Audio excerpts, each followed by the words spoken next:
Heavy flooding in Fiji has killed at least 4 people and forced thousands from their homes. Food and water supplies have been cut to many areas, and holiday flights from Australia to the islands have been cancelled, and more bad weather is on the way. Locals, though, are putting on a brave face. Bruce Hill is a journalist for Radio Australia. They're getting kind of used to it by now, which sounds like a terrible thing to say, but it's basically the truth. They've had floods off and on quite a bit in Fiji recently. The last really big ones were in 2009. But that means they've had plenty of practice in putting their National Disaster Emergency Office on an emergency footing. Everyone knows what their job is, and they're all working hand in glove to get food and aid to people. Everyone knows where the emergency evacuation centres are. But it's fair to say that everyone that I've spoken to today has said this is far worse than 2009 and one of the worst that people can ever remember. So it is putting a lot of strain on the available resources. Communications have been a problem. Road transport's a problem. A lot of bridges are washed out.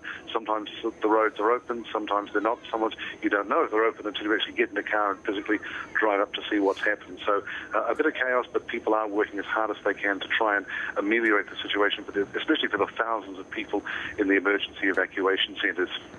So 4 people are confirmed dead. Is that number expected to rise? I would have to say yes. Previous experience of flooding in Fiji indicates that death toll quite possibly will rise. When the floodwaters start to subside, we may start finding perhaps extra bodies. Fruitless to speculate on how many, but I would suspect that 4 will be just the beginning. Fiji is a very popular holiday destination, of course, for Australians. I understand all Australian tourists are accounted for, but are there plans in place to get them back home? I believe there are. The Fiji government has, I think very wisely, said that planes with tourists shouldn't land. They don't want more tourists at the moment because that will add to the backlog, because getting tourists physically to Nadi, where the international airport has been impossible except by helicopter. They want to clear the backlog of tourists first, because a lot of tourists have been able to get into Nadi, but for flights that, for whatever reason, haven't been able to take off. And so you get more and more tourists in Nadi, which has a finite number of hotel rooms, and so they don't want tourists sleeping on the floor at Nadi Airport. So what they're saying is flights that come in must come in empty and must leave full.